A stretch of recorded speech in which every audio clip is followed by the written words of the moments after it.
Guys, আমি সুশান্ত আবারও একবার নতুন একটা টপিক নিয়ে। তো শেষ পর্যন্ত ভিডিওটা দেখবে। যদি কোথাও বুঝতে অসুবিধা হয় তাহলে আমাকে জিজ্ঞাসা করো কমেন্ট বক্সের মধ্যে, যেটা আজকে আমরা ডিসকাস করব। Let's start the tense. Tense মানে হচ্ছে কি কাল বা সময়। টেন্সকে আমরা তিন ভাগে ভাগ করি। একটা হচ্ছে present tense, past tense, future tense. Present tense, past tense, future tense. Sir present tense মানে কি? প্রেজেন্ট টেন্স মানে হলো কি বর্তমান কাল। কি বর্তমান কাল। Past tense means, past tense মানে হলো অতীত কাল। কি অতীত কাল, অতীত কাল। ফিউচার টেন্স মিন্স ভবিষ্যৎ কাল।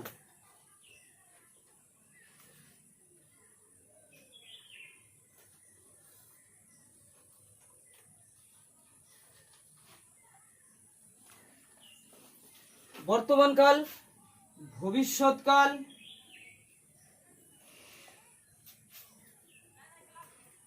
ভবিষ্যৎকাল। বর্তমানকাল, অতীতকাল, ভবিষ্যৎকাল। বর্তমানকাল, অতীতকাল, ভবিষ্যৎকাল।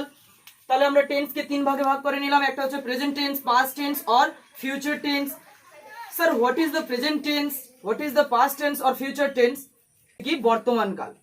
তো বর্তমানকালকে আমরা চার ভাগে ভাগ করব। একটা হচ্ছে present indefinite, present continuous, present perfect, present perfect continuous tense. Clear everybody? So আমরা এখানে যে বর্তমান কালকে ইউজ করব, প্রথমে আমাদেরকে একটু জিনিস, টেন্সের আগে আমি একটা সাধারণ যে একদম বেসিক পার্ট সেটা আমাদেরকে জেনে নিতে হবে। কি কি? সাবজেক্ট কি, ভার্ব কি, অবজেক্ট কি। তোমরা অবশ্যই ছোটবেলায় শিখেছো, তাও আমি আর একবার ভালো করে রিপিট করে দিচ্ছি যাতে আমরা কনসেপ্টটাকে খুব সহজভাবে ধরতে পারি। সাবজেক্ট কি স্যার? সাবজেক্ট কাকে বলি? কর্তা। স্যার কর্তা মানে কর্তা যে নিজে কাজ সম্পাদন করে বা যে নিজে কাজ করে তাকে আমরা বলবো কি সাবজেক্ট। ক্লিয়ার? বুঝতে পারছো? আর ভার্ব কি?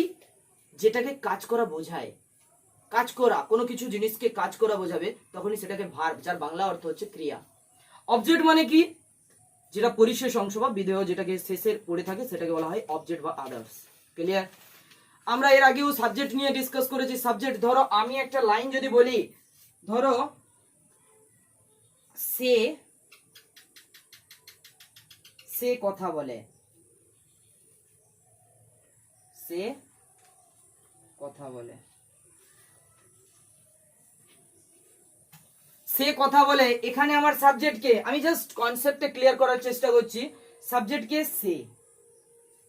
সে কথা বলে, এখানে সাবজেক্ট কে? সে।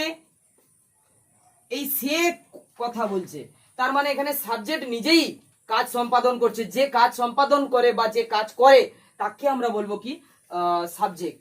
স্যার ভার্ব কি? ভার্ব মানে হচ্ছে ক্রিয়া। ক্রিয়া মানে কাজ করা বোঝাবে। কথা বলাটা একটা ক্রিয়া, একে আমি ভার্ব বলতে পারি, একে আমি ভার্ব বলতে পারি। আর সেটা কি? সাবজেক্ট বলতে পারি, সেটা কি? সাবজেক্ট বলতে পারি। Any problem? গুড। তাহলে এইটা জিনিসটা বোঝা গেল যে সাবজেক্ট ভার্ব কি আমাদের জানা গেল। বাকি স্যার অবজেক্ট, সে কথা বলে তার বন্ধুর সঙ্গে। তো সেই যে বন্ধুর সঙ্গে হবে উইথ ফ্রেন্ডস, সেটা হবে কি বাদ বাকি পরিশেষ অবজেক্ট। ক্লিয়ার? বোঝা যাচ্ছে? গুড। এইবারে আমরা একটু এই তাহলে এটা আমরা জানতে অসুবিধা নেই। এবারে বলছে টেন্সটা কি আমরা ডিসকাস করে নিই। সাবজেক্ট ভার্ব অবজেক্ট এটা নিশ্চয়ই সবারই জানা আছে, যারা ইংলিশ মিডিয়াম স্কুলে পড়ে, যারা এমনি তো প্রাইমারি লেভেলে যারা পড়ে তারাও জানে যে সাবজেক্ট কি, অবজেক্ট কি, ভার্ব কি। তারপরে যেটা হচ্ছে কি তোমার যারা উপরের ক্লাসেও পড়ে তাদেরও টেন্সটা ভালো করে জানা দরকার। টেন্সটা আমাদের প্রত্যেক টপিকের ক্ষেত্রে তোমরা মেনে নাও, voice, narration, joining, each and every topic cover করবে টেন্স। টেন্সটাকে সবার সব জায়গায় লাগে, তো অবশ্যই এটাকে শেখার চেষ্টা করবে। আমি পুরোপুরি চেষ্টা করছি। ফার্স্ট আমি ডিসকাস করব তোমাদের সঙ্গে এটা কনসেপ্ট, দেন আমি আরো ভিডিও বানাবো যেটার মাধ্যমে আমি তোমাদেরকে প্রোভাইড করব এক্সারসাইজ। ক্লিয়ার? আগে প্রথম থেকে পুরো একদম শেষ পর্যন্ত তোমরা দেখার চেষ্টা করো। ঠিক? তো আমি এখনই কি বললাম? টেন্স। টেন্সটা কি? কাল বা সময়। মানুষের সময় তিন ধরনের হতে পারে। একটা মানুষ চলার জন্য তার তিন ধরনের সময় হতে পারে। বর্তমান হতে পারে, অতীত হতে পারে, ভবিষ্যৎ হতে পারে। তিনটা কালকে নিয়ে মানুষের এই যে বেঁচে থাকার উপায় বা মানুষ একটা চলে এই তিনটা দিককে, মানে তিনটা সময়কে নিয়ে, বর্তমান, অতীত, ভবিষ্যৎ, এই তিনটাকে ঘিরে কিন্তু একটা মানুষ। কিভাবে স্যার? কারণ দেখো প্রেজেন্ট টেন্স মানে বর্তমান, বর্তমান আমরা কি করছি? পড়াশুনো করছি। বর্তমান আমরা কি করছি? পড়াশুনো করছি। তো এটা একটা বর্তমান। অতীতে, অতীতে ঝড় হয়েছিল, আমফান ঝড় হয়েছিল। অতীতে আমফান ঝড় হয়েছিল, আমফান ঝড়টা আমরা পেরিয়ে এসেছি। তো যেটা পেরিয়ে এসেছি সেই ঘটনাটাকে আমরা কি বলবো? অতীতকাল। ভবিষ্যৎকাল কি স্যার?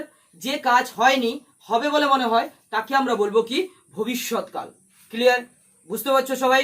এটাকে বলা হচ্ছে ফিউচার টেন্স। ঠিক? তো ফিউচার টেন্স কি আমরা এটাই বললাম যে ভবিষ্যৎকাল, যে কাজ হয়নি, হবে বলে মনে হবে, তাকে আমরা বলবো ফিউচার টেন্স। ক্লিয়ার?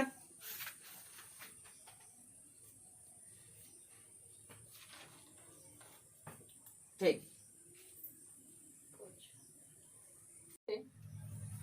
তাহলে আমরা প্রেজেন্ট টেন্সকে কয় ভাগ করলাম? 4 ভাগে। একটা হচ্ছে সিম্পল প্রেজেন্ট বা present indefinite, present continuous, present perfect, present perfect continuous tense. এই 4টা ভাগে আমরা প্রেজেন্ট টেন্সকে ভাগ করলাম। Simple present, present continuous, present perfect continuous tense. Clear everybody? এই 4টা ভাগ কি আমাদেরকে জানতে হবে যে টেন্সের মধ্যে একটা প্রেজেন্ট টেন্স অন্যতম, তার মধ্যে চারটা যে ভাগ, তার 4টা যে পার্ট, সেটা কি কি আমরা ডিসকাস করব। স্যার সিম্পল প্রেজেন্ট মানে কি? সিম্পল প্রেজেন্টের বাংলা অর্থ হচ্ছে সাধারণ বর্তমান। কি? সাধারণ বর্তমান। প্রেজেন্ট কন্টিনিউয়াসের বাংলা অর্থ কি? প্রেজেন্ট কন্টিনিউয়াসের বাংলা অর্থ হচ্ছে ঘটমান বর্তমান। প্রেজেন্ট পারফেক্ট কন্টিনিউয়াস টেন্সের প্রেজেন্ট পারফেক্ট কন্টিনিউয়াস হচ্ছে পুরাঘটিত ঘটমান বর্তমান। 4টা পার্টকে আমরা ডিভাইডেড করে দিলাম, যেটা হচ্ছে সাধারণ বর্তমান। আচ্ছা আমি লিখেই দিই, সাধারণ বর্তমান, সাধারণ বর্তমান, সাধারণ বর্তমান, ঘটমান, ঘটমান বর্তমান,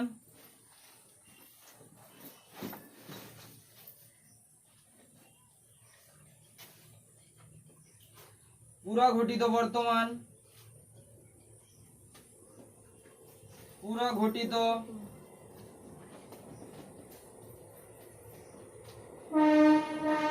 পুরাঘটিত বর্তমান, প্রেজেন্ট পারফেক্ট কন্টিনিউয়াস টেন্স। ঠিক আছে? তো পুরাঘটিত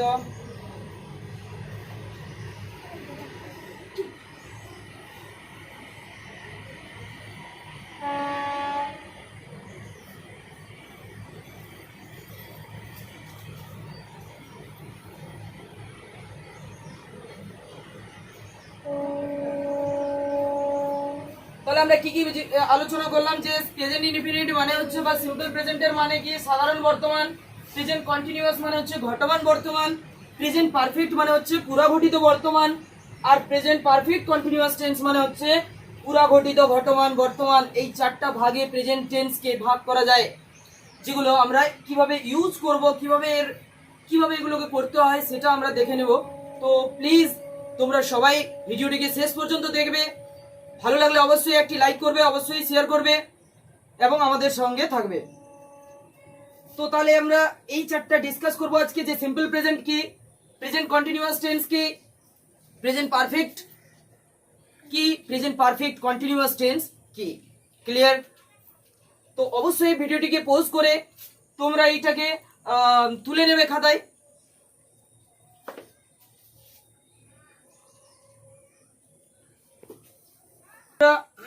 টেন্সকে 3 ভাগে ভাগ করলাম। একটা হচ্ছে present tense, past tense, future tense.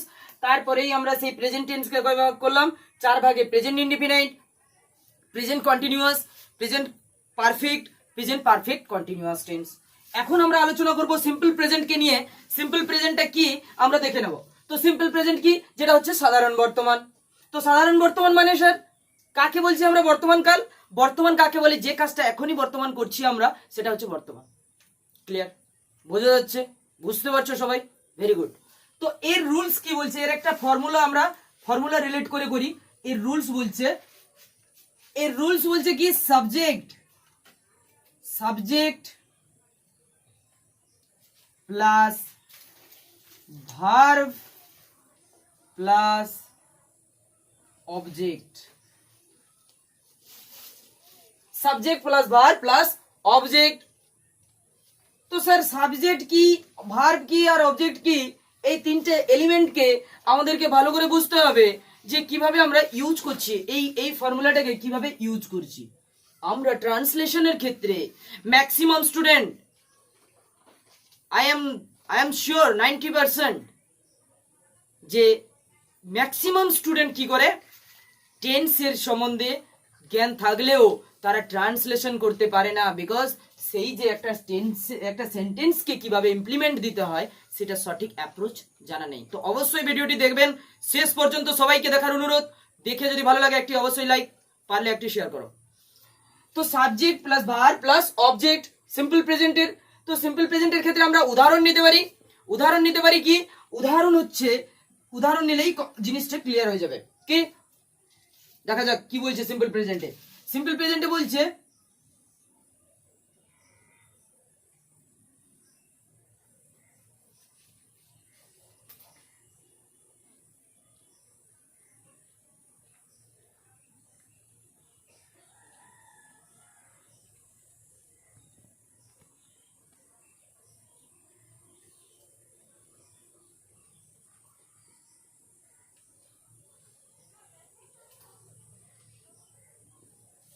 আমি চা পান করি,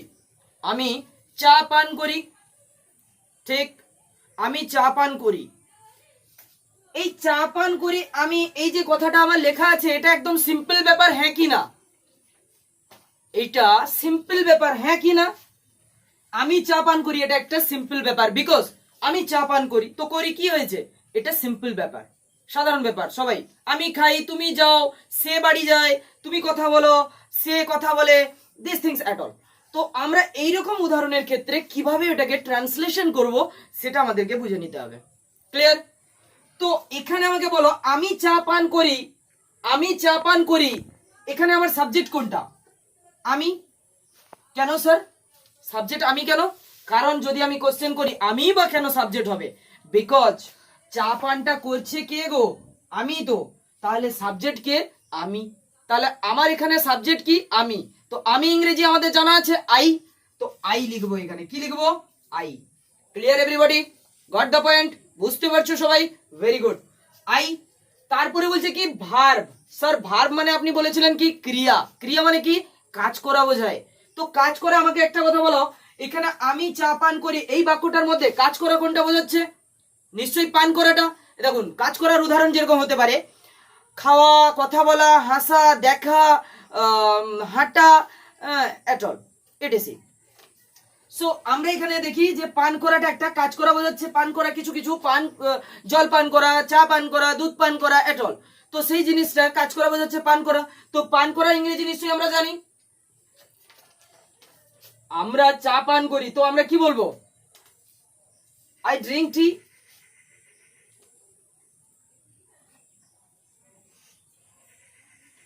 তো পান করা ইংরেজি কি? ড্রিঙ্ক। তো আমরা ড্রিঙ্ক লিখে দেবো। আই ড্রিঙ্ক কি পান করি? চা পান করি। I drink tea, I drink tea. বুঝতে কোনো অসুবিধা? পরে আরো একটা এক্সাম্পল স্বরূপ আমরা নিতে পারি।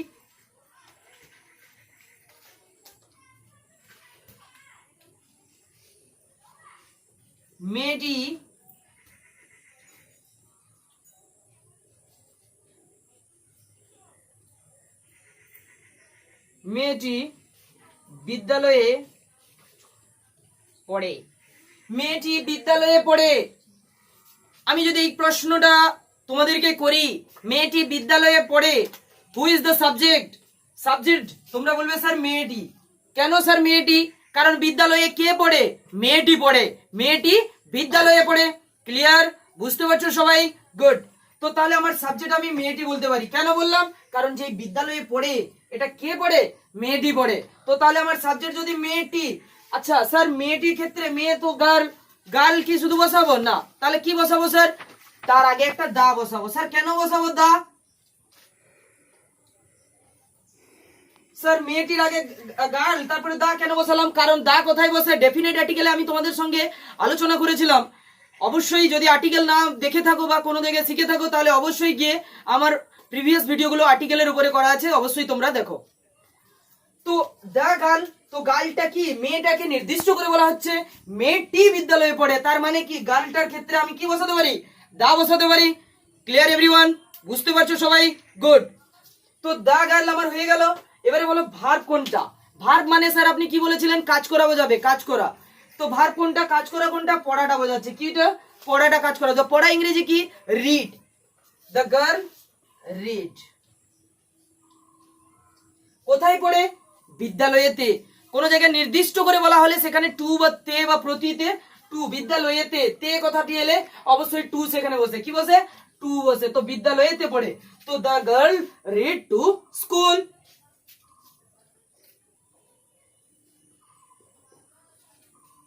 The girl read to school. Clear, বোঝা যাচ্ছে, কনসেপ্ট বুঝতে পারছো? আগে কনসেপ্ট বুঝে নাও, অবশ্যই আমি এক্সারসাইজ করাবো, কোনো ভাবনার কোনো কারণ নেই। অবশ্যই সমস্ত এক্সাম্পল আমি যখন ওভারঅল টেন্সের সমস্ত টপিকগুলোকে কমপ্লিট করব, তখন তারপরেই আমি মানে এক্সাম্পলের জন্য, এক্সারসাইজের জন্য একটি আলাদাভাবে ভিডিও আমি তৈরি করব। ফার্স্ট আমাদেরকে কনসেপ্ট নিতে হবে, টেন্সকে কিভাবে আমরা তাড়াতাড়ি খুব ইজি ওয়ে, খুব সহজ উপায়ে আমরা শিখতে পারছি সেটা আমরা দেখে নেব। ক্লিয়ার? ঠিক।